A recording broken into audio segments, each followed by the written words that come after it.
after one of the busiest weekends in Tim Hauraney's career, having to follow not only the Toronto Indy but also the Hungarian Grand Prix from across the world. Tim is here, and you know what? I was expecting you to be more tired, and you're looking pretty sharp, my friend. Yeah, I mean, caffeine is a hell of a drug. It is a hell of a drug. It is a drug. You know what? That is an actual question that I would like to ask someone who's in science. No, it is. It is. Is it really? Yeah. Wow. That's okay. Some drugs are good. Right? Many drugs are good. Hey, Tim. Wait! Before we get started, I got something to ask you. Actually, we had a lot of fans who listened to the show. Came up to me at the IndyCar race in Toronto over the weekend. Yeah, it was really cool. Are you serious? Yeah, it was awesome. Yeah, so I just want to say thanks to everybody who came up and said hi. Adam, one of our viewers, asked me, let me see if I want to get this. I just want to get this right. Asked me to tell you that Steve needs his apples.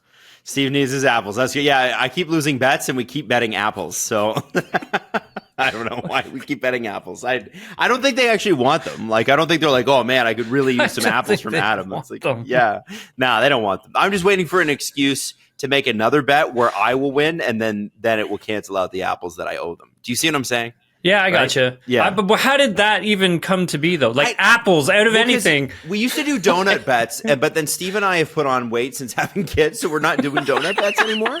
And we were trying to what's healthy? I guess apples. I don't know. And then it's kind of lame, right? Like it's like less cool than donut bet, but yeah. But the great thing about an apple bet is that nobody really asks you to pay up.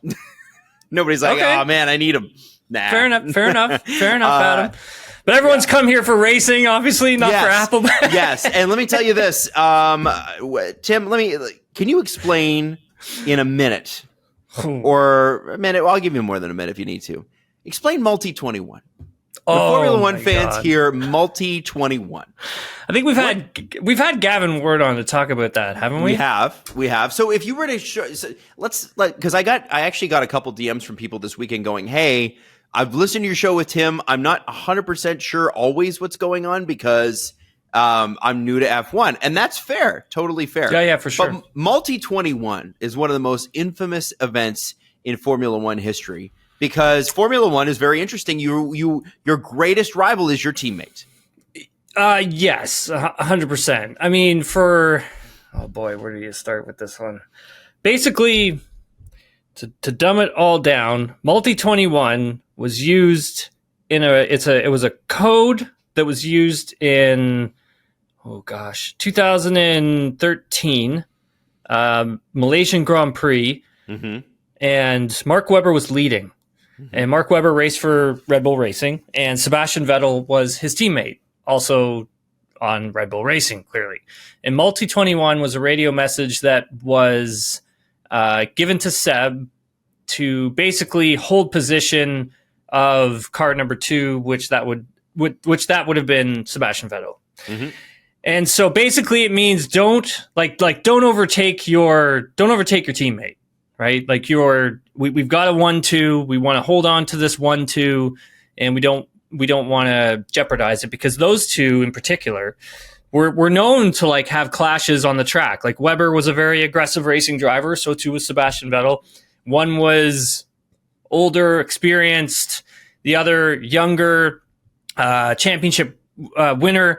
And the two of them had some pretty epic battles against each other. Not the best of friends, obviously. No. And Multi-21 was initiated at that race in 2013, and Sebastian basically broke that rule of engagement, passed his teammate Mark Webber, and went on to win the race. And Webber was in the cool-down room, frustrated with Sebastian, telling him, like, Multi-21, Seb, like what are you doing? Like, you're basically breaking that code of conduct that the team has initiated and the team has put into place between the two of us to keep us from like driving into each other, getting overly aggressive. So that's essentially what Multi-21 is. I hope I didn't confuse anyone even more. Right. Hopefully I put that into a nice little package there and delivered it. But it's beautiful. Longer than a minute. No, it was perfect. It was perfect. And the reason I asked the question is there were two drivers very awkwardly standing on podium this weekend. There were two drivers very awkwardly standing on podium the weekend of Multi-21. Who was in third? Oh, on that weekend of Multi-21? Oh, gosh. I don't even remember. Was it Lewis? It was Lewis Hamilton. He was on the pole for both. I was going to say Rosberg, but I wasn't sure if it was Hamilton or Rosberg. It was Hamilton. Isn't that funny? Both times he's standing there awkwardly with those guys. Now, let's talk about McLaren and their strategy and everything that happened. There was, obviously we had a really hot track in Hungary. The tires were a huge thing. The undercut was a huge thing. Yeah, and we start with McLaren, second week in a row that we're dealing with drama with McLaren. Last time, we're talking about them blowing what should have been a win, right? Mm-hmm. This time, they get a 1-2. They get a maximum amount of points, except they didn't because George Russell got the fastest lap.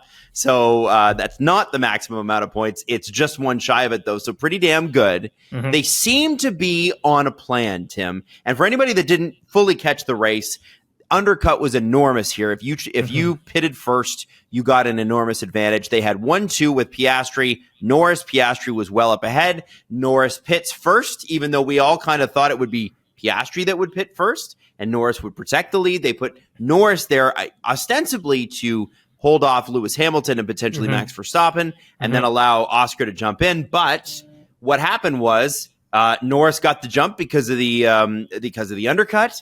And Oscar came out and was within about 3.5 seconds of Norris and actually got pretty close to him.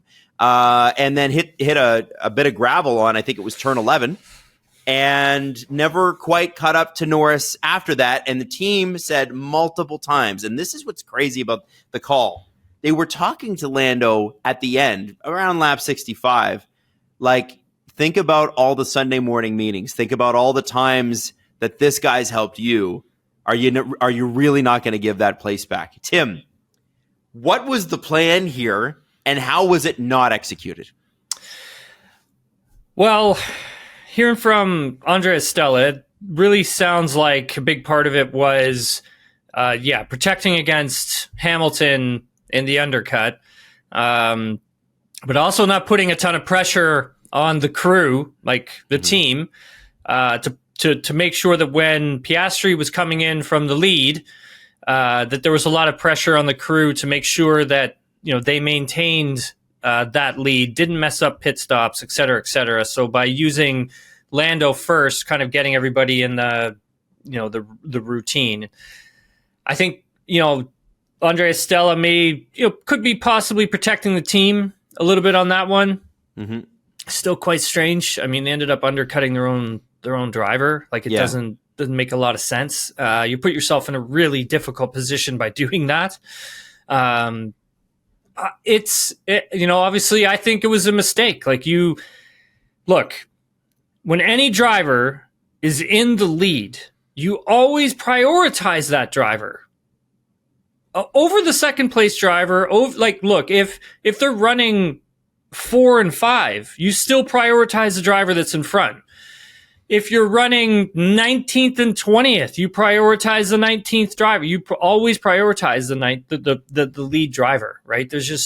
You have to maintain track position, and you have to make sure that you're not fighting with your own team for points and victories and who's getting a point, who's not getting a point, because you put yourself in a really difficult position by doing that, where these are aggressive racing drivers. Mm-hmm.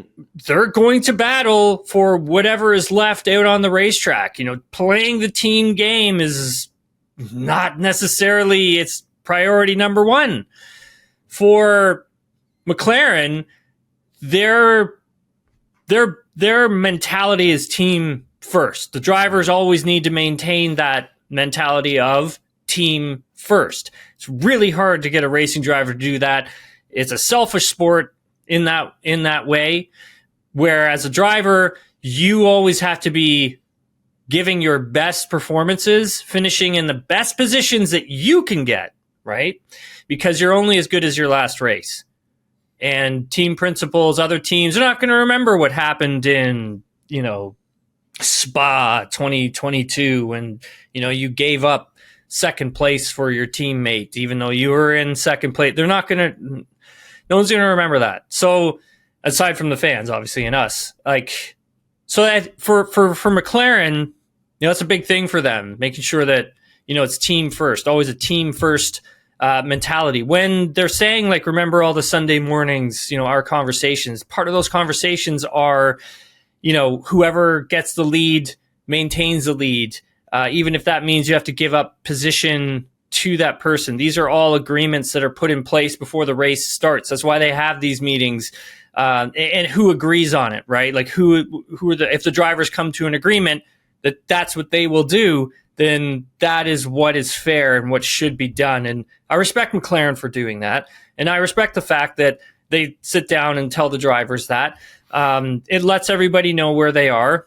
It lets you all know that you're all on the same page and you're all working together. Because what ends up happening, if Lando Norris goes on to win this race, I don't know how much trust would be left with either Lando, with the team in Lando, with Oscar and Lando.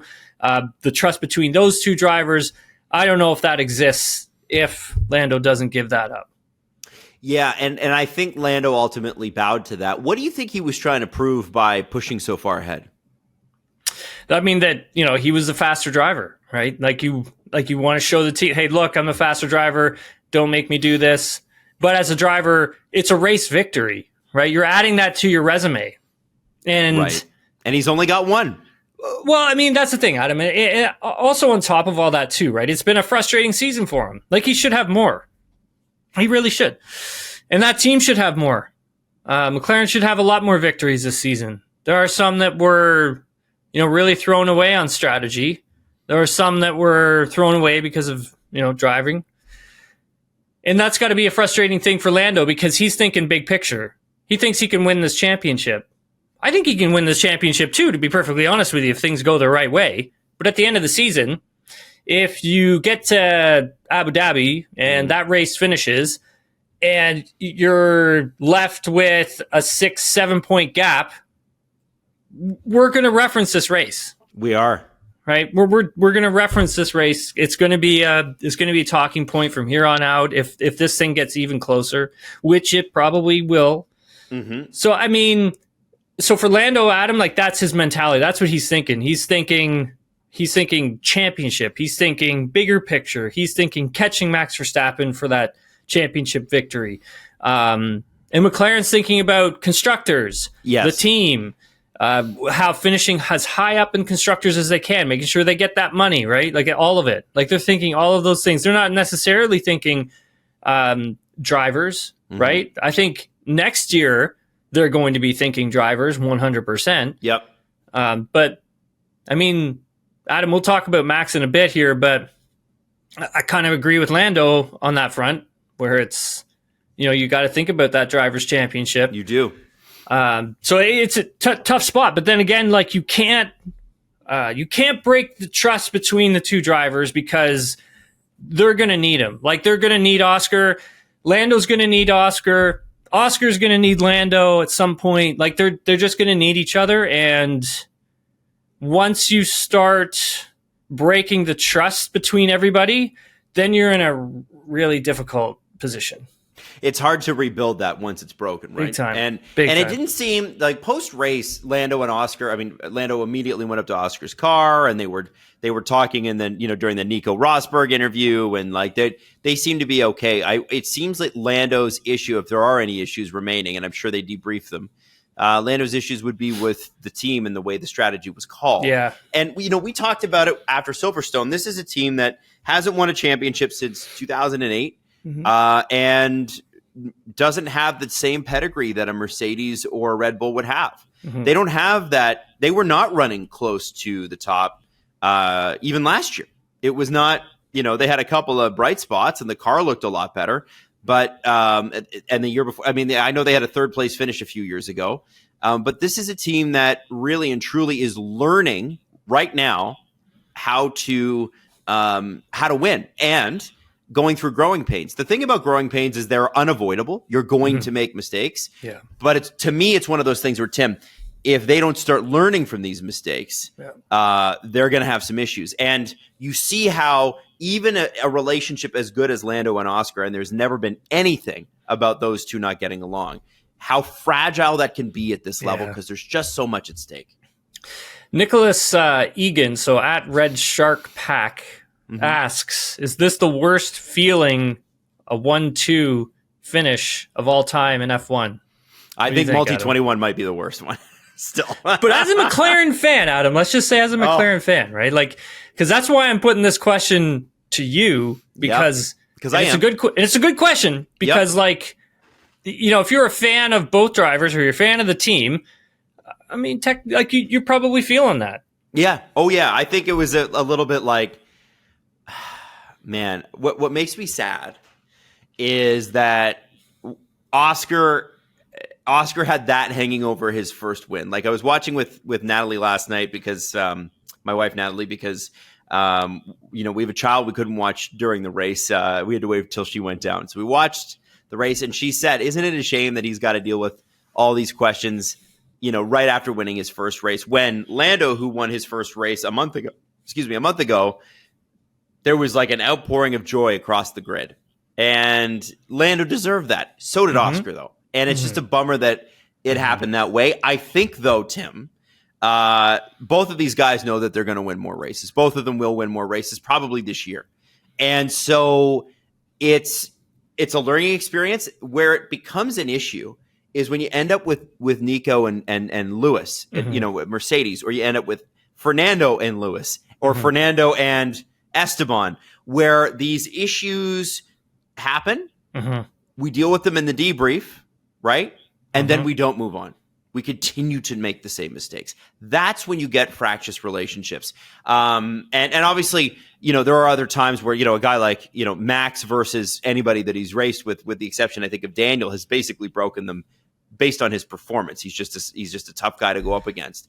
I just think, Tim, when I look at the way that McLaren handled this, I'm not surprised they're running into issues. I think that they got to learn quickly, and that the jury's out on that. We don't know if they're capable, but if they want to win a championship, they're going to have to learn. So we have 2 more questions on this subject that I just want to throw to you, Adam. I mean, obviously, like, you're a big fan of the team, so I mean, this is a great subject for you. I think we'd be here talking about McLaren winning races, and no. At Breeds Love wants to know. She's a big fan of McLaren. Thrilled for Oscar, but that call should never have happened. Which call? I am thinking the call for Lando to move over. Right. Yeah. What do you think? I think if Lando has the race lead after turn 1, it's a non-issue. It's a non-issue. Sure. You got to support the driver that's ahead. Yep. And Lando didn't have it. It was Oscar, it was Max, and then it was Lando. Yep. And so I think personally that what they did was they prioritized team over driver. And we have seen a lot of driver over team. We have not seen a lot of team over driver. And there's a lot of people out there going, yeah, Schumacher would have never moved. Vettel would have never moved. Hamilton would have never moved. Alonso would have never moved. I'm like, and most of that's true. I gained respect for Lando with that because this is a guy that is going to be with this team a long time, right? He signed a long-term deal. Yep. He wants to win with McLaren. Oscar is there to develop and win with McLaren. The whole point is to get these guys world championships with the, under the Papaya banner. So my respect for Lando actually went up because he did it. Because he threw a bit of a hey, F you. And then he did, okay, I'm going to do this, but just so we know now, we're racing for keeps. And I think that's fair. Yep. Oscar's got his first win. Lando's got his first win. If they repeated this same thing next week, Lando's not moving. and he shouldn't, right? And I think that's what it's got to be now, Tim. It's got to be a little bit of, we got to push each other. And I think Lando's saying to Oscar, well, he's got to catch up. He wants me to pass him. He's got to catch up. He was on newer tires, Tim. Last one for you before we move on. Hassam Salim asks, I honestly felt like the first win, high excitement from Oscar was taken away today. I have a feeling that Piastri felt so too. And I'm talking Gasly at Monza 2020 level of excitement. Piastri will never get this back. Would you agree, Adam? I think that Oscar Piastri is also super understated. Like, Oscar Piastri is not going to yell yabba dabba do when he wins a race, as much as we want him to. As entertaining as that was when George did it, I think you want to have. Awesome. Yeah, I think you got to have expectations that Oscar Piastri is going to be just about the quietest race winner that you've seen in your lifetime. Like, when was the last really understated guy to win a race? Like, Mika Hakkinen was pretty quiet, right? That's the guy that comes to mind for me. Yeah, that's a good one to think about for sure. And that's, Kimi Räikkönen, maybe? Kimi. But Kimi had attitude, right? Kimi was a sassy man. He was like, shut up, don't talk to me. Like that kind of guy. Whereas Oscar really is like, Kimi's not understated. He's just cold. Whereas Oscar is literally understated. Like, if you notice in the post-race interview, he has a thing where when he's uncomfortable, he says it's either right or so. So he'll talk, and he'll be like, so yeah. There's a lot of so yeahs going on there. He's not comfortable in front of a microphone. Not used to it's funny for a guy with like literally the entire world watching him. He's not a guy that's really that comfortable in front of a bunch of people, except for when he's in a car. So I find like when I get to sit down and talk to Oscar, I would say, it's been quite a few times. I've gotten to do that most recently in Canada. I find that like he's just like a normal dude. Like you just sit there and you can just talk, right? I don't really need to like formulate questions of getting to a specific. It's just you just can sit there and just talk. It doesn't feel like how did you feel about this? Right. You know what I mean? It's not one of those. It's really just, you're just having a rolling conversation, and he's very open in that respect. Maybe it's just with me. Maybe it was because of our settings, surroundings, etc. I don't know. But I always find that with Oscar, I can, just have just a normal chit chat with him. And usually, it always turns out really great. But yeah, I'm a big fan of what Oscar does because he keeps it like this. There's no peaks. There's no big peaks. There's no valleys.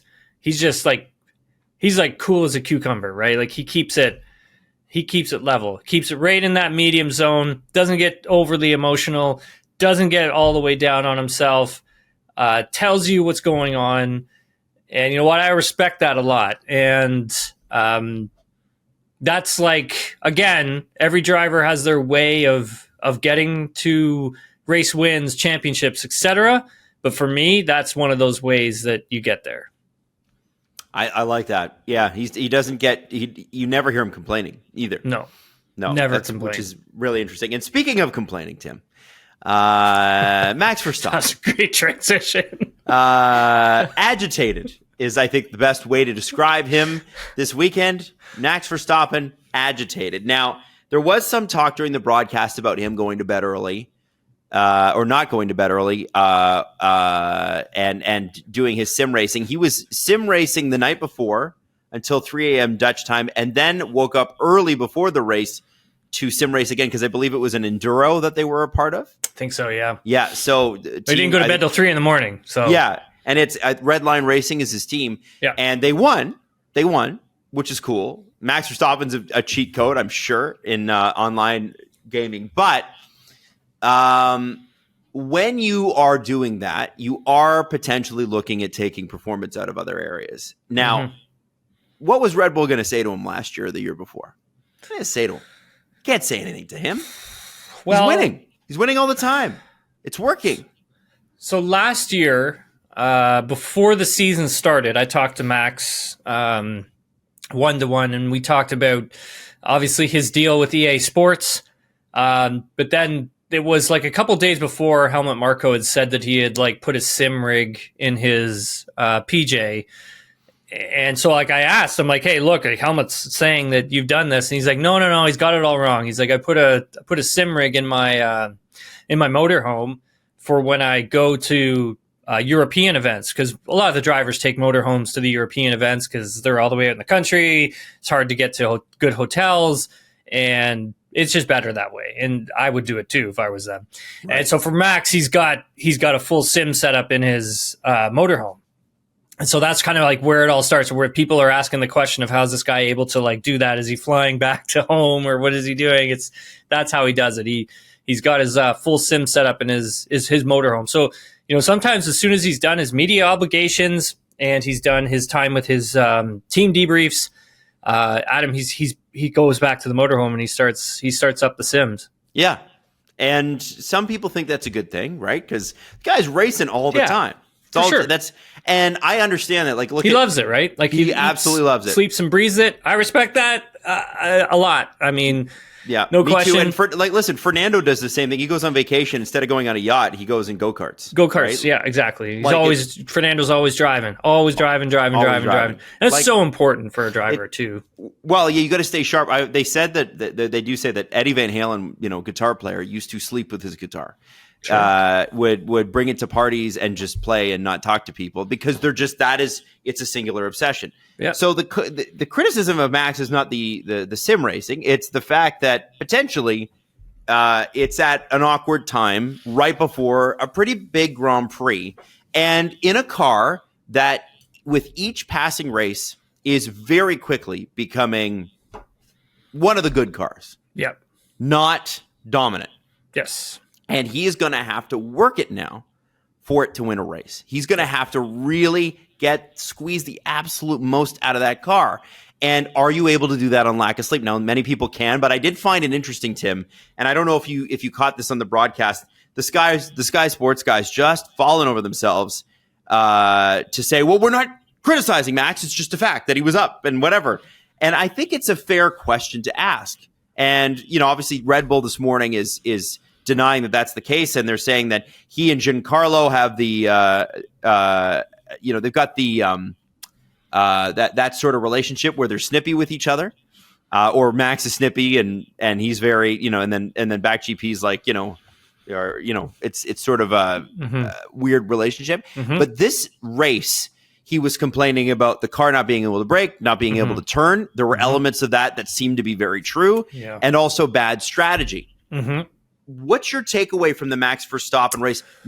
Leave out the Lewis Hamilton stuff. Yeah. For now. Okay. Should we start with the sim stuff? Start with the sim stuff. Look, it's Does not that something. bother you if you're team principal? Yes.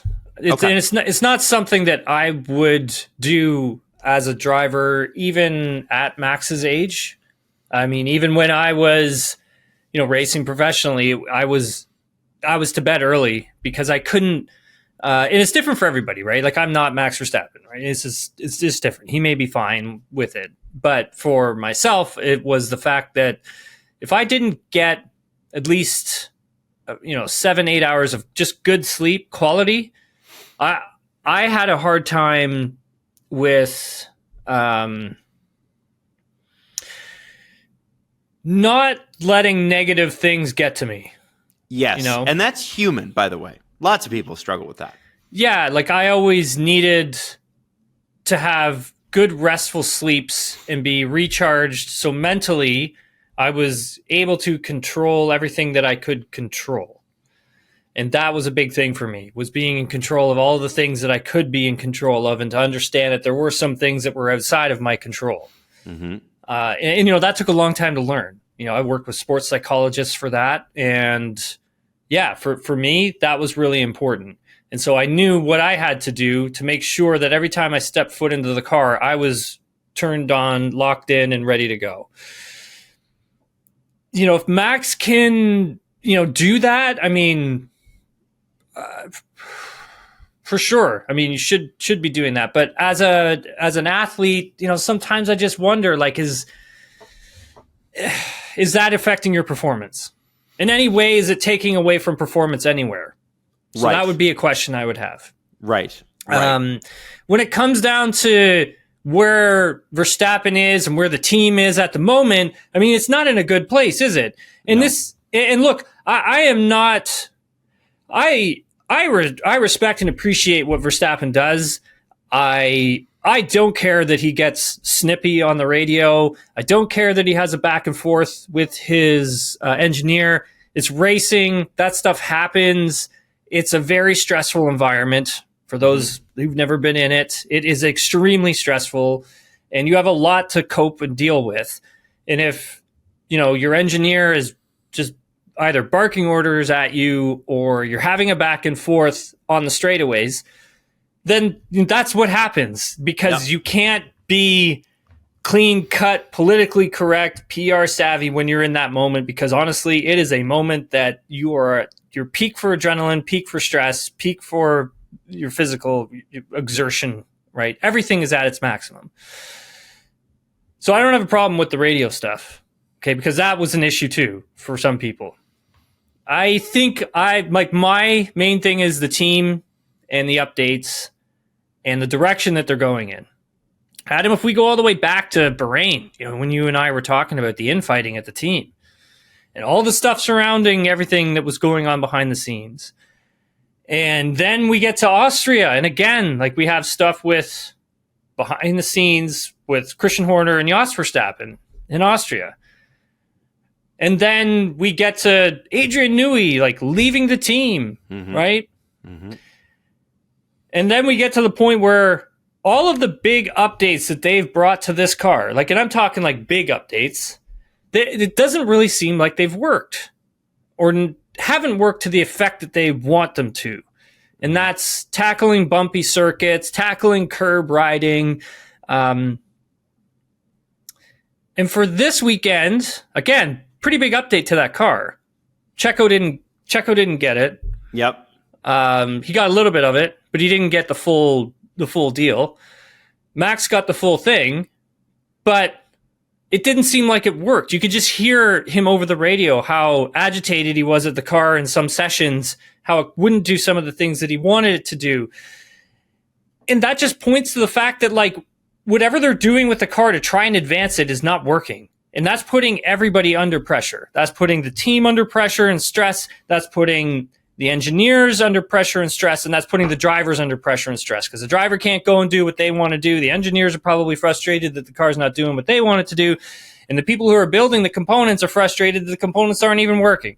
So there are some aspects of it that kind of all take everything into a bigger picture, right?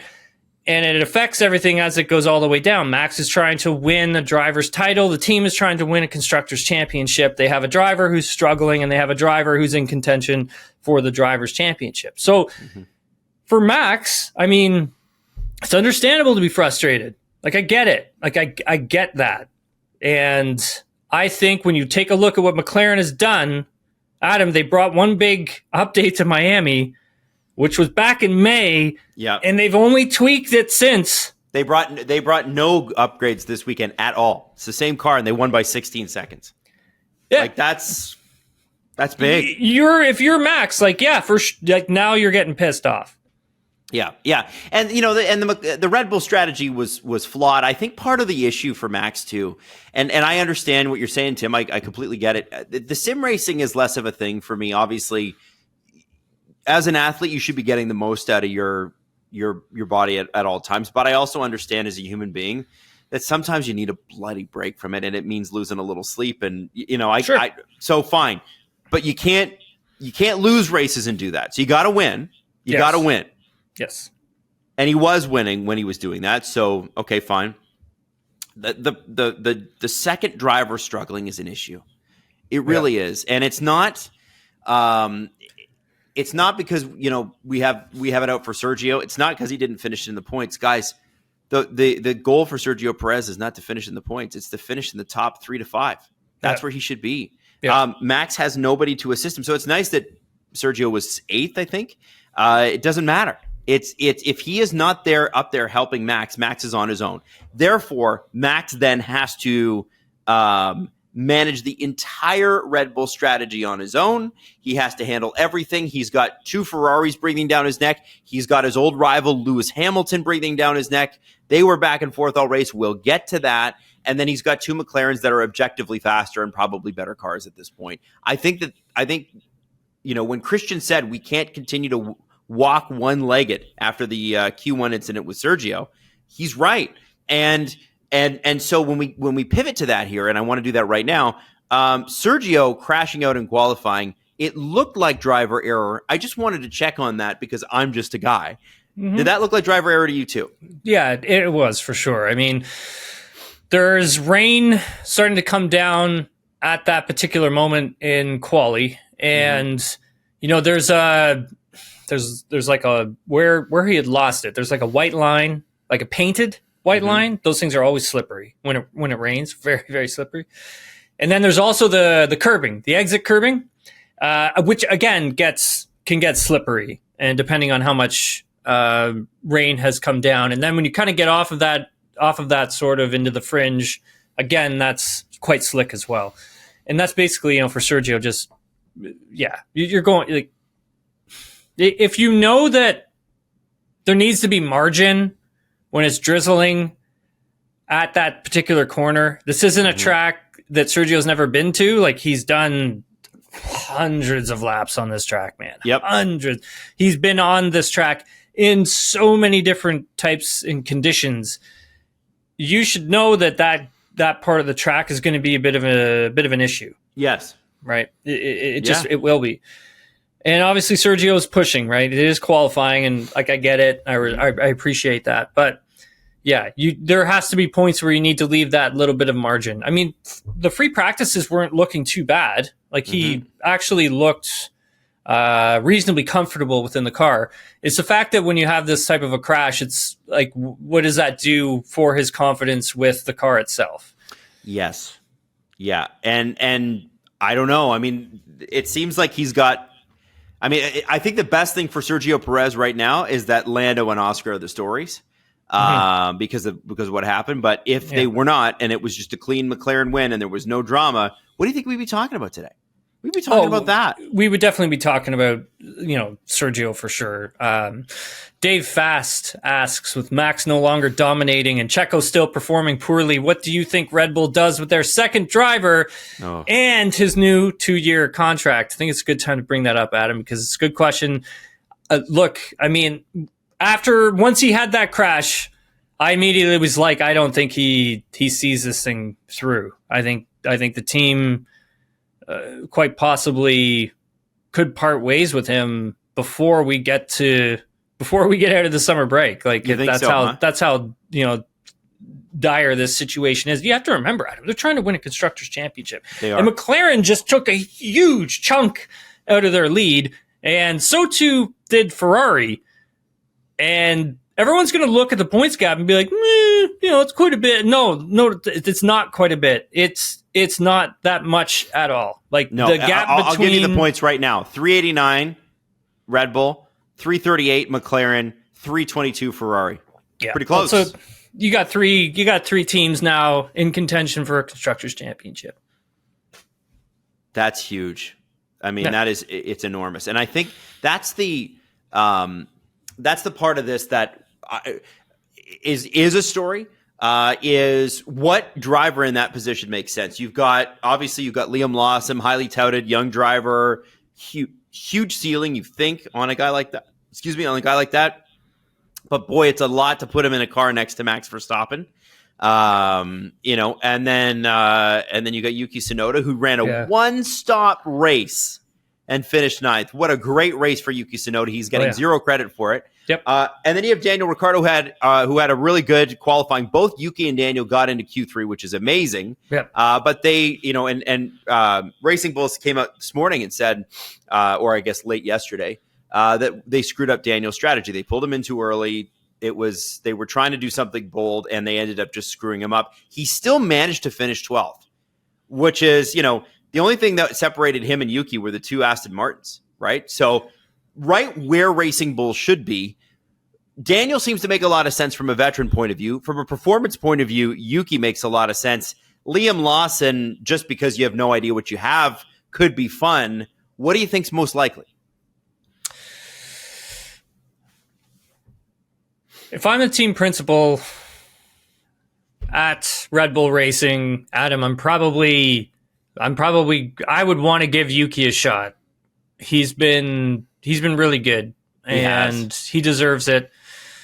I think, I wouldn't want to put Liam Lawson in that position, only because just such, he's a rookie coming in, and he's the type of driver who has a ton of confidence in himself. But you're going up against Max Verstappen, and that could be a difficult challenge. He's been known to break a few drivers in his time, right? So you have to be smart with your decision. But at the same time, if you want to roll the dice, I think Yuki's probably would be a good fit, would play the team game for sure. Could he keep up with Max? That would be the question. Mm-hmm. And could he get the grips with that car? That would be the other question. And then you look at it from an experience standpoint, and that would have to be Daniel Ricciardo. He's been performing really well lately, right? Like, he hasn't been up and down. He's been pretty consistent with the performances for the most part.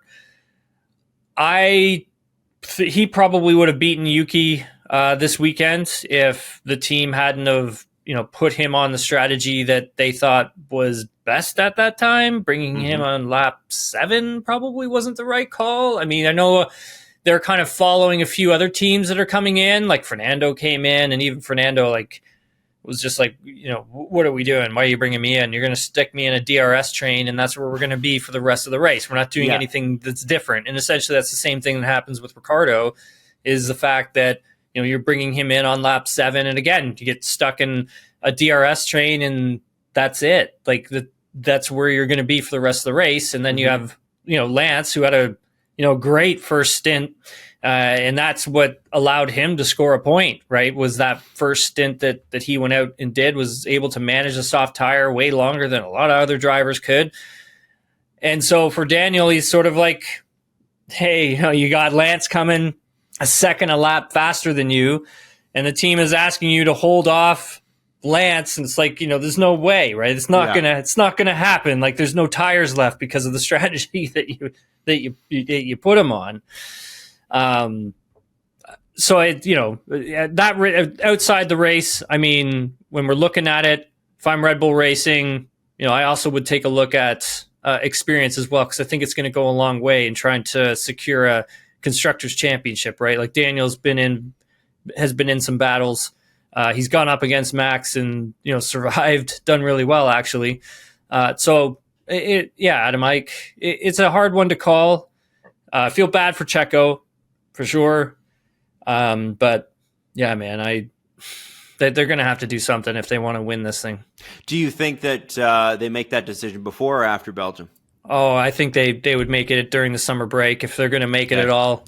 Because it doesn't make sense, right? Like, why would you come out of summer break and not have made a change, and then all of a sudden in 2 races time you make a change, right? Like, that doesn't make sense. Like, it's better to just start fresh, have this like summer break to either embed a new driver, get them comfortable in the car, comfortable in the sim, lots of sim work, and get them dialed in with the engineering staff. Spend those 2-3 weeks of just, getting them into the motions. I know you can't work on the car during summer break, but doesn't say anything about working with drivers. So that's when I would do it, only to start afresh for the second half of the season.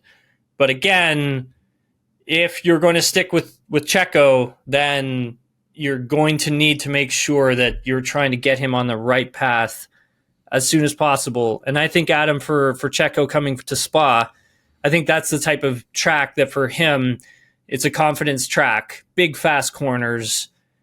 If he can have a good result there, I should put this differently. If he can get a good result there, great for his confidence going into the summer break. If he gets a good result there, does that stay the execution? That's a great question. I don't know. That's like, have they made up their minds already? I guess. Kind of, sort of sounds like it, doesn't it? When you hear I don't know, some of the stuff that Horner's saying, like into the media, and well, him and Helmut can be a little aggressive sometimes. But it does sort of sound like it. I mean, but again, if they're able to get him to get confident with things, get a good result in Spa, then they probably would stick it out with him for the rest of the season. As for next year, though, I mean, I don't. All bets are off. That's a definite. Like, it seems like I don't think he's back there next year. Think about how competitive it's going to be next season. Like, you think this season is competitive? Wait till you see what happens next year. Like, man, it's going to be a spicy time. Yeah. I think at least 2 of those Red Bull seats. Well, Yuki's signed, but I wonder, they seem not to see him as a Red Bull driver. I don't know why, because I think any other person, they'd have been up by now.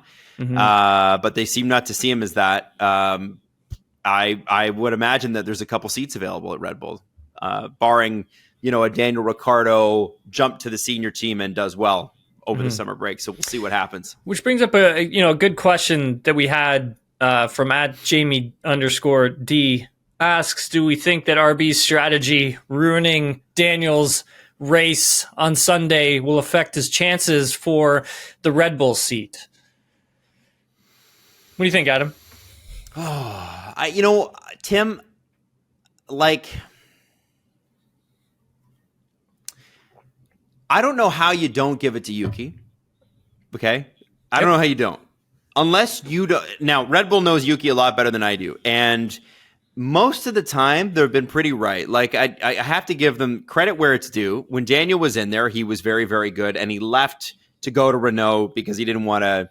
He wanted to have a team that was for him, right? It was a bad mistake. Shouldn't have done it. He has different management. The current management has already come out and said we would have never let him do that. But whatever. What's done is done. If you put Yuki in there and the outcome is Pierre Gasly or the outcome is Alexander Albon, you've lost the Constructors' Championship. You might even lose the drivers. Chances are you won't. Chances are you're going to be fine on the drivers. Chances are you've won enough races. But let's say Lando goes on a tear. Let's say he wins 3 out of the next 5. Entirely possible. Right? And Oscar's up there in the top 4, top 3. Maybe he even wins one too. And, Lewis or George squeak one out, or a Ferrari victory or anything. You are in big, big trouble. And I think a veteran in that seat who isn't going to lose their mind and that's not Yuki, that's everybody, right? Everybody that races next to Max has real issues with the exception of Daniel Ricciardo. If you can have somebody in there for 10 races that's mentally tough and then put in whoever the highest performer is next season, I think that makes the most sense. And I'm a Daniel Ricciardo booster because I think the results he's gotten this year, especially over the last 5 races, I think he's been amazing. Yeah, and I think that to varying degrees, the car is a mid-pack car. So if he's finishing 11th or 12th, that's about where that car should be. If he's finishing any higher than that, like when he finished 8th or 9th, it's like that's the best you could. That is first place for them. That's the top possible position they could be, with the exception of like Lewis, Max, Carlos, and Charles crashing in the same race. Like, you know what I mean? So I don't know. I think him and Yuki have gotten the best out of that car so far. Yuki's been the better performer. Daniel, I think, has a little bit more perspective, and I think that's what it's going to come down to, assisting Max the rest of the way. Does that make sense? Yeah. Am I rambling too much? No, not at all. Like, it makes total sense. I think, like, when we look at Daniel's performance over the past few races, I think you said that well. It's the fact that what happened in Hungary, right? It's the fact that, if they don't call in Daniel so early, then he's probably finishing where George Russell finishes or Yuki Tsunoda, which is 8th or 9th. Right. that's basically, if you kind of flip it a bit, that's what would have happened.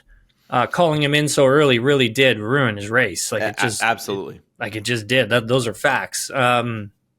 He had qualified so well, right? He'd done a really solid job all weekend long, and these next two races, Adam, for him here in Hungary, that we just got it. Yeah, they're huge. In Spa, those are huge for his career, and basically being on the F1 grid next season. This is a big deal. Like, this is. I think you have to look at this weekend as a good performance. Oh, for sure. But like, you can hear the frustration in his voice after the race, right? Like, he's going to be looking for an apology from the team. Like, they gave him one. They sent it out.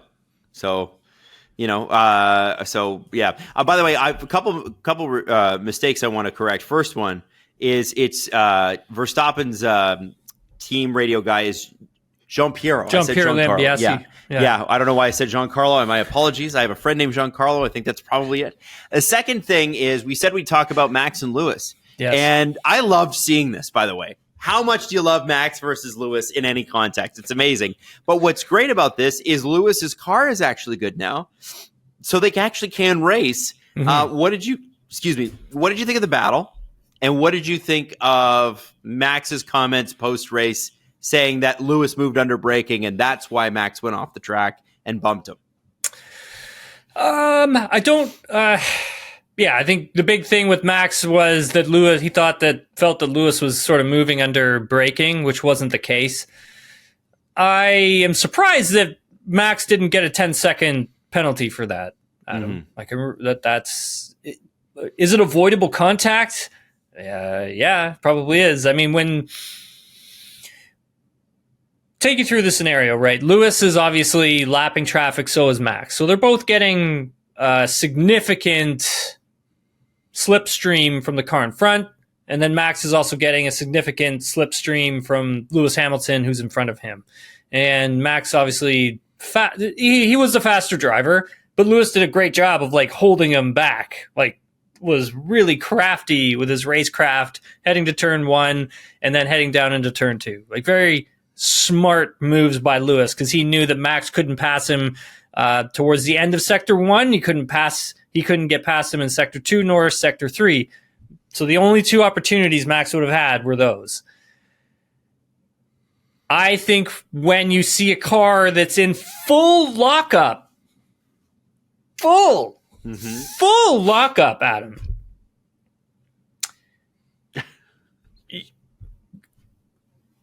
come on. To me, that was vintage Max Verstappen. It's him bombing down the inside. That was a dive bomb. That was a Max Verstappen dive bomb, like we've seen a million times when he was younger. That was him frustrated, and he's like he had gotten by Lewis on the last lap, or the previous lap, but couldn't possibly couldn't stick it. Right, he had too much speed going into that corner. Yeah, well, a couple things, Adam, with the move, right, is the fact that Verstappen's offline. Mm-hmm. So when you get offline, immediately you got marbles, you got dirt, you got rocks, you got every bit that the car doesn't like and the tires don't like, you're on it. And so as a driver, you have to understand that you're not going to have as much grip. So you can't brake where you're normally braking. You just can't do it. And you can't outbrake somebody either. There's no possible way. Lewis is on the same racing line that he took into the corner the lap before. He hasn't diverted. He's definitely not moving under braking because he's bleeding off the brakes as he's getting into the turn. That's the way that part of the track works. I mean, for Max, clearly frustrated. I think it's like red mist, right? Where you just, in your car, sometimes you just get so angry that you just kind of like cloud over and it's just, F it, right? So for Max, I think it's the fact that frustrating weekend, frustrating time in the car, knows he, has a driver's championship here that he's trying to solidify, and you're going up against one of your rivals. So what do you, it's all those things, and faster too. Like I mean, not taking anything away from Lewis and Mercedes and what they did this weekend, but Max was the faster driver, he was, but Lewis did a great job of like Lewis's racecraft, man, top notch, great stuff. Like, he really is still fantastic. He's incredible. He's incredible, man. Really? And so, but Max is as well, right? I'm not taking anything away from either driver, but at the same time, I think Verstappen was in the wrong in that one, and I'm a little bit surprised that he didn't get a penalty for it. I think Lewis knows how to work Max. I think he knows how to get under his skin. And if Max is feeling emotional, they probably know how to work each other now. Yeah, I think Max can get under Lewis's skin for sure. I think they're really good at being each other's foils. That's why it's so much fun to watch them race. Now, I want to quickly mention the rest of sort of the grid. Really good, solid race for Ferrari. They didn't look special. They didn't look spectacular. They did bring upgrades, but it was something where everybody else, you have George Russell, who was poor in qualifying. So Lewis is up there alone. Max is up there alone. Carlos and Charles have a very, very quiet race and managed to get some really, really good points for the constructors. Yeah. And they look good. Also, Aston Martin, double points. Have to feel good about that, just considering the car is not feeling great. Well, I mean, Fernando finishing 11th, so Fernando doesn't get the point. Lance is the one who got the point for the team. I mean, for Ferrari, Adam, they brought a revised floor to this car for this weekend. Obviously, taking the things that they had learned from the British Grand Prix, sacrificing free practice at the British Grand Prix to understand the upgrades and to understand like where they'd gone wrong. I think that was a very important step for them in getting things back on track. They looked much better. Like they look like they're starting to have a better grasp of where they need to improve, what they need to improve on. And that's a good thing for Ferrari, I think, because that's going to make sure that when, we get out of the summer break and we start getting to other tracks, they're going to be backed to being that, next level team competing against Red Bull, competing against McLaren, and now competing against Mercedes, because it's going to be fine margins from here on out. So Ferrari, not necessarily too worried about them because they do look like they've got things on track. And, again, we just can't say enough good things about Fred Vasseur and what he's done with the team and kind of keeping everybody working in the same direction. For Aston Martin, they brought a massive update to this car. It was an update that the drivers were looking forward to, and so too was the team, to see if they can get themselves back going in the right direction.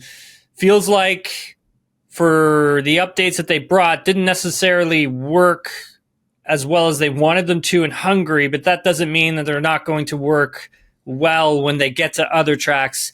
Say like Spa, they'll probably be very competitive there. They have a very strong DRS. The DRS effect at Spa is big, but I think a track like that, I think now will probably suit them with the updates that they have, where if we go back to the start of the season, Spa probably wouldn't have been a track that they would have been strong at. So they are going in the right direction. They've just hit some bumps along the way for sure. And both drivers, man, have been... they've been really good this season. There's some races here, Adam, where, I want to say like Canada, Silverstone, that car had no business being where it was. It had no business finishing where it did. And that just speaks to the level to which both drivers are driving at. Lance Stroll and Fernando Alonso, both of them they're pushing each other a lot. And nothing is really separating the two of them this season. They've been really... they've been really strong together. It's exciting to see, but at the same time disappointing to see that they're not getting the big results that they probably deserve because of the amount of work that's been going into this project. That's right. Yeah. Well, Tim, let's get to the questions that do we have any questions left over that we haven't addressed? For sure. We have some IndyCar questions. Let's go. Let's do that. Do you want to do some IndyCars? All right. Yeah. All right. First one from Audi F1 Engines. Who is the most unlikable IndyCar driver? Santino, Scott McLaughlin.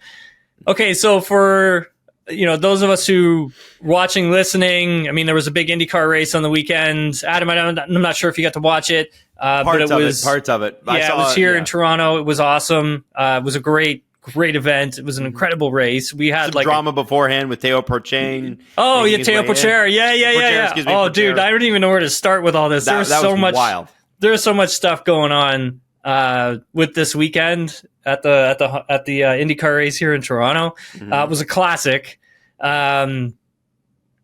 Porcher, we'll start there. So in Friday practice, Alexander Rossi races for Arrow McLaren.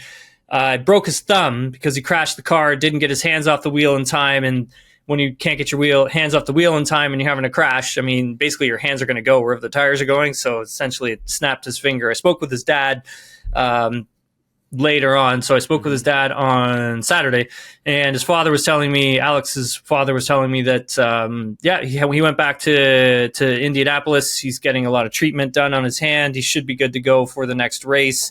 They have a summer break now, and their next race isn't until I think it's the third week in August. And anyways, Arrow McLaren needed a driver. Needed a driver to parachute in and race this car, right? They needed somebody. And Teo Porcher had been a driver that they had in one of their cars for some of the season. They love him. They really wanted to try and find a way of working with him again. This was a perfect opportunity. So Tony Kanaan calls Teo Porcher at 12 in the morning, Teo's time, because he's in France. Wakes him up. It's like, yo, dude, we need you. Porcher's like, okay, when? He's like now. Get on a plane. So they get him a flight that goes from Nice to Frankfurt.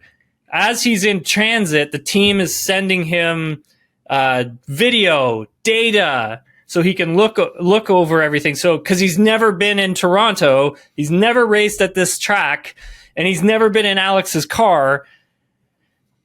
This is a tall order for a driver, man. It really is. You're asking a lot from this driver at the moment. So they get him. They get him on this flight. He takes off. He lands in Frankfurt. He's going through all the data and everything that the team had sent to him. And then as he's doing that, so 6 hours is the time difference, back here on the Eastern time zone, one of the crew from Arrow McLaren is driving his suit and his seat from Indianapolis all the way to Toronto. It's an overnight drive. So they're driving all of his stuff up to Toronto to make sure that when he gets there, everything is going to be ready for him to just strap in and go. Teo's flying from Frankfurt to Toronto, and I posted all this over on my Twitter, what his full timeline was. Gets to Toronto, the team picks him up, they get him into his McLaren gear, so they send him to the washroom at YYZ to change. Bring him out of the washroom, and they put him on the Up Express. So the GO train that goes from downtown to to Pearson, so to the Toronto airport. Get him down here in time, because driving just wasn't going to be an option, because obviously Adam with our traffic, and we know how things go. Yeah, gets to the track with 45 minutes before to qualify the car. Mm-hmm. So he hasn't had a practice. He's got to go and qualify this car. So I was there when he arrived. Team was so happy to see him. He's giving everybody high fives. Gavin Ward, comes out of nowhere, gives him a huge hug. I posted the video on my social media if you want to check it out. And yeah, the team is super stoked for him to be there. Jumps in the car. I think he qualifies second last. So I think it was 26th. He qualified. And, I thought he was going to qualify last, to be perfectly honest with you. Yeah. So go second last isn't bad. Has a great race. Finishes 14th. Not bad. On a track he's never been at. So great performance from Teo Porcher. That's his story. Pretty incredible for the whole weekend going forward. For Colton Herta, obviously rising star in IndyCar, driver who I've had on my podcast before in the past, know quite well. Super talented, probably should be in Formula One, but he was fantastic in Toronto, dominated every single session, was the fastest driver in every single session. No driver's ever done that at IndyCar. No driver has ever been the fastest in every single session, and also won ever. That's never amazing. happened. That's just, and you think of the names that have gone through there, Andretti specifically. I'm thinking of that's crazy. Yeah, that's so crazy. Think about it, right? Adam, you had like Formula One drivers through there, like the top of the line drivers. Oh no drivers Nigel Mansell didn't he win an F1 Nigel championship? Mansell, yeah, exactly. Nigel Mansell, another one, right? So, by the way, the Teo Porcher moment that I saw was when he walked into the McLaren area, the paddock, and Gavin Ward, friend of the show, was right there to meet him, gave him a big hug, and I thought that was really, really cool. Racing is such a weird sport that way. You know, for somebody who was expressing late last week how upset he was with the Aero McLaren team for signing him to a multi-year deal, apparently, and then cutting him. It's pretty amazing that he was racing for them. So that article, I believe it was written by Auto Hebdo. I believe that was the outlet. Yeah, they pulled that article that they had written because they had gotten basically what Teo was trying to say wrong. Oh. And Teo issued a statement on his social media. So if you go and pull up Teo's social media, you'll see it. It's there. Basically saying that, like, look, he has no issues with Aero McLaren whatsoever. He never has. The article didn't really get the point across that he was trying to make.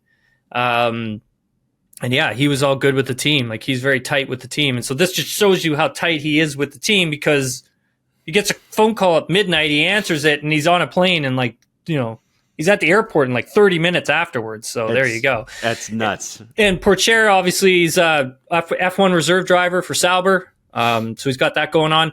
I think for him, he wants a full-time seat somewhere. I don't think he's going to get it in Formula One, even though he probably should.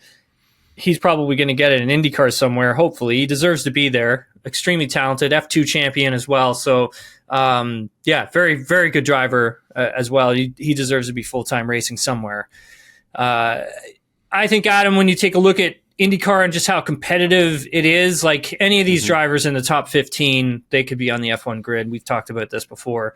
IndyCar is so competitive that when I get a question like, you know, who are the difficult drivers to, like, you know, interview, talk to, whatever, like I don't have an issue with any of the drivers. I get along with all of them, able to interview all of them, no problems. Everyone's very fair with me, which is great. I would say on the racetrack, like, things get really heated. Like, Will Power tried to make this move on Scott McLaughlin, who's his teammate, late in the race, and McLaughlin's having a good run, and Power basically bumps into him, and really he just bumps him right into the wall. That move was never on. You can't pass there. It's tough. I know Will had made a pass there earlier in the race, and I get why he's trying to do it again, but it is your teammate who's having a good run. I think you got to think about that one a little bit more. And Scotty got out of the car, took the helmet off, waited for Will to come around. When Will came around, he stood like right out in front of him, to start clapping his hands in front of him, like, hey, good job, like, way to go, way to put me into the wall like that. So yeah, they're definitely going to have a conversation, and they will. Saw Scotty Mac after in the medical when he was cleared. He wasn't like overly angry with Will. I mean, at the moment he was, but when he had time to cool down, he said that they would talk about it and all that kind of good stuff. So there was a big crash too, Adam. Oh, Pato boy. O'Ward was involved, man. I don't know if you saw it. Did you see it? Did you see that? I absolutely saw it. Absolutely. That's a crazy. IndyCar's so, like, the safety of IndyCar, dude, it's wild. I can take you through like this whole genesis, and I know we got to get going here, but I had some time, and I got to spend with a few of the folks involved in IndyCar safety. Tino Belli is one of them. He's basically the director of aerodynamics for IndyCar. So a big part of his job is obviously developing the aerodynamics for the IndyCar, but also at the same time, it's the safety aspect as well. And he was walking me through crash structures on the car. He was showing me where those were. Same with the windscreen, the aero screen, basically telling me the safety aspects of that and how competitive they have to be in the safety department, where he was telling me, you know, the FIA sets a grade for safety and IndyCar is not a part of the FIA. So IndyCar takes a look at where their safety is and they want to go above that. And so every year they're always trying to surpass what the FIA is doing. And their big thing is always safety, then performance. I got to spend some time with the AMR safety crew team. So that's like the safety trucks that you see racing on the track. They put me in a back brace. So I got to feel what that was like, how they extract the driver out of the car. Because Stingray Rob had a big crash last weekend. He went airborne and they had to extract him out of the car. And so they strapped me up to that thing. That was interesting. There's video of that on TSN's YouTube channel. Oh my God. But yeah, no, spending some time with them, understanding their job, how much they train for it. Like they're training year round for their job. As soon as they see a car go in the air, they're already rolling on the track to get to them. So as soon as the car lands, they expect to be there like instantaneously because seconds are very important is what they were telling me. And so, yeah, that crash just kind of shows you just like how safe IndyCar is, but how seriously they take safety. No kidding. You know what? It is amazing that after all of that, after that pile up, that everybody walked away relatively unscathed. It really is. Yeah. Especially with those big concrete medians that they use. It's pretty wild. What other questions? Oh, actually, I want to highlight something. You sat down with Zak Brown one-on-one. I did. It was awesome. On a weekend where McLaren were winning 1-2 across the world, you sat down with Zak Brown in Toronto one-on-one. It was great, man. I had that interview set up with Zak well before. So Zak's been on this show, obviously. So we've done one-to-ones with Zak before. I know Zak quite well. Former driver, obviously, too. I think he's just a genius when it comes to everything with racing, marketing, strategy, sales strategy, I should say. He's brilliant. And Arrow McLaren was like, hey, do you want some time with Zak? And I was like, yeah. So we did this one-to-one. I was waiting over at McLaren for Zak to come over. He was down at some of their hospitality talking to some folks, and we were setting up. I was talking to Gavin because Gavin was there and we were hanging out. And our camera operator's setting everything up. And Zak comes over and, all three of us are chatting, Gavin, Zak, and I. And then our camera operator's like, all right, good to go. Let's go. And I'm like, all right, sweet. So I turn around and I'm like, holy there's just a crowd of people, dude. They're like 5 deep. And there had to be, Adam, at least over 100 fans there. Wow. Just crowding around us. I had no clue. I was totally zoned out on all that. And when I turned around to see that, I was like, oh boy. Wow. I can't make a mistake now. That is, it's quite the picture that I don't know who took the picture for you, but it's you and Zak and a bunch of people crowded. It's quite the picture. It's very cool. Yeah, that was done by Trackside Online. They go to all the IndyCar races. They've been covering IndyCar for a really long time. So a big shout out and thanks to them for taking that picture. I had no idea.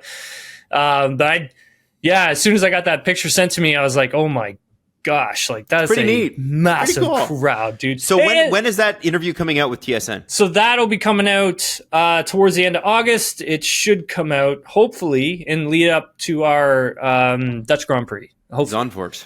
Yeah. We're hoping that's when it comes out. But yeah, got some other cool stuff coming too in lead up to that as well. But dude, it was a lot of fun. I had a great weekend. Love the Toronto Indy. We had people there from the UK. Wow. People flew over from Europe to come and watch this race. I love that. People came from Mexico. It was awesome, man. I was on Saturday, I did an instant analysis for TSN. Mm-hmm. And instant analysis is basically like me just talking straight into the camera about the day, wrapping it up, no questions being asked. And it's kind of, and Adam, this, it's kind of difficult to talk straight into camera and make sure you're making sense, creating the storyline, driving it forward and not making a mistake. Yes. And it's quite difficult. And to do that for 2 to 3 minutes straight, it can be a challenge. And it's something I'm working on. And the camera operator we had set up down by Colton Herta's garage, and they had let us film in there, just on the outskirts of it. And our camera operator's like, all right, let's try this. So I'm like, all right, here we go. I'm like, I'm probably going to mess up, and my apologies if I do, because we're going to do this a couple times. So I grab the mic, start talking directly into the camera about everything. And in my periphery, I can just see people closing in on us. and I'm trying to like focus on what I want to talk about. And then I could kind of see people getting their phones out and they're like filming or taking pictures. And like, I'm trying to like drive this thing forward, stay focused and think about what I'm saying. But I can also like still see everybody in the periphery and see what everyone's doing. And I'm still talking. And somehow I pushed through it, got it done. And as soon as I got it done and signed off, I heard like someone in the back just yell out, "Nailed it!" I think that's pretty cool. I think that's pretty cool. I'm so glad so many people came up and said hi to you at the race. Which is the next race you will be at? So for nailing the Apex Nation, where will they? Apex Nation is where we'll call Apex it. Nation. What's the next one you're going to be at? Texas. United States? Texas? Yeah. Texas should be the next one. So if you're going to the United States, who knows? It may change. It may change. If you're going to the United States Grand Prix, look out for Tim. And if you don't say hi to him, we're upset with you. Tim, man, what a great weekend for you, but also extremely busy. So, like, I know you got some sort of appointment at noon today, but I hope after that you're just taking a sleep because that's a lot. Well, I got to swim later because I got to try. My fitness game is like I'm trying to lose the poundage, So I'm looking sharp there, my friend. That jaw is looking awful chiseled. I don't know. I can still feel the jowls like creating underneath it. So. All right, buddy. Well, listen, you have a good one. We'll connect again on Thursday. Thanks, Adam.